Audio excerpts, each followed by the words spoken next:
Do you know that feeling when no one's on their phone and you're just around people you love who are all just connecting and vibing? Isn't that the best, coziest feeling? Welcome to Worldly Families. I'm Justine. Traveling to over 40 countries and living abroad has opened my eyes to new ways of being and doing. I'm all about helping you expand your horizons so you can live and parent more intentionally and more joyfully. In this video, I will be summarizing the takeaways from chapter 7 of the Danish Way of Parenting.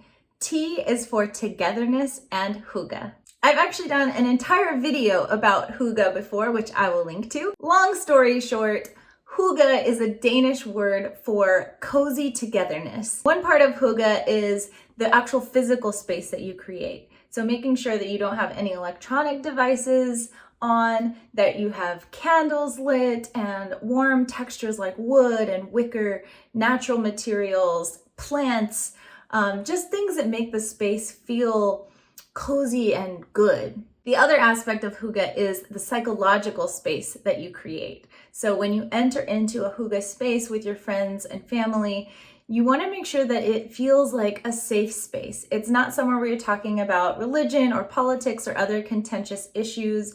You're not talking about family conflicts. You're really entering in this particular space just to be together and to create memories that you will reminisce on for the rest of your life. So if you're normally somebody who is very particular about which games you play or things like that, trying to just help out by taking one for the team and doing whatever the group wants to do, being a little bit less individualistic and a little bit more collectivist in nature. Love this from the book. When you substitute I for we, even illness becomes wellness. One quote I love from the book says, "Research shows that one of the top predictors of well-being and happiness is quality time with friends and family." Our modern world doesn't always allow for this, but the Danish way incorporates hygge into everyday life to guarantee it. In my family, we carve out Sundays to be our digital detox day, where we do Sunday Family Fun Day, and we always create some sort of hygge moment within that day. We also create hygge moments at dinner every night because we are off of our phones and we're really focused on just being together, listening to one another. We do gratitude every night. Everybody says 3 things they're grateful for at dinner. And sometimes we even light candles to make it feel special and homey cozy. Experts who study culture like Gert Hofstede, who created the 8 cultural indicators that we studied for 18 months during my MBA program at Duke, have found that the US is the most individualistic country in the world. So this type of putting the group before the self may not come as naturally to Americans. We tend to idealize the hero, the self-made man. We glorify the star quarterback, the lead singer of the band, right? It's all about the individual and not the group as a whole. Yet clearly, in Denmark, which is a very collectivist culture, it's on the opposite end of the scale, they are happier than Americans. And I'm not saying that's the only reason, but it is definitely part of it. And there's something to be said for at least spending some time in that more collectivist mentality, enjoying each other and deferring to the joy and connection of the group over your individual needs. This is the last video in this series because it's the last chapter in the Danish Way of Parenting. We've gone over P is for play, A is for authenticity, R is for reframing,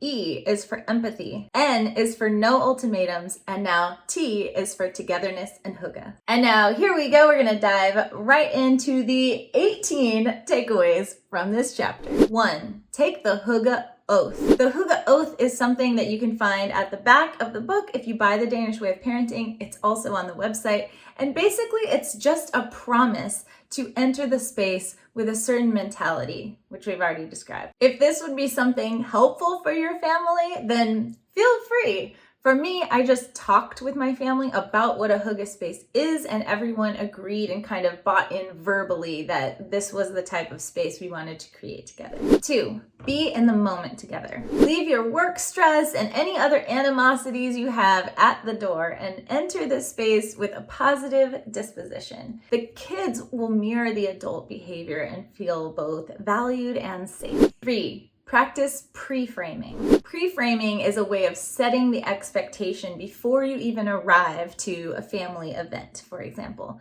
We know that stress-free family events actually increase well-being, but sometimes we're stuck in our ways when it comes to certain family members and our history with them and our repeated narrative about how they are or how our interaction is. That doesn't have to stay that way.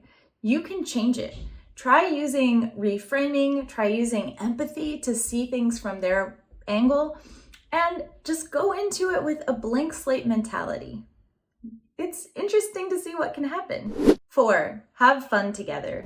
When you all get together, just play. Play indoors, play outdoors. Put your typical preferences aside. Don't be that grumpy wallflower. Just get out there, be a goofball, and have a good time together. 5, make it cozy. Make the physical space that you're in an atmosphere of warm coziness. Like I said, with candles, with maybe handmade decorations, maybe made by the kids or made all together, maybe food and drinks that you've all made together. Just really curate the space so it feels good. 6, take a break from complaining. Whenever you feel the urge to complain, instead ask how you can help. That one thing, if everybody decides to do it and commits to it, will make the biggest difference. 7, practice reframing when stressed. Reframing is an extremely powerful tool, and I did an entire video on that, so please check that one out as well. Whenever you are stressed, you can always reframe the situation to find the positive in it. The book uses a couple examples. The apple pie is soggy? Great, everyone can use spoons. The soccer game got rained out? Perfect for a family Monopoly tournament. Modeling reframing helps you pass it down to your kids. It gives them that invaluable skill set for life too. 8, keep things simple. We have so much stuff, so many toys, so much to do.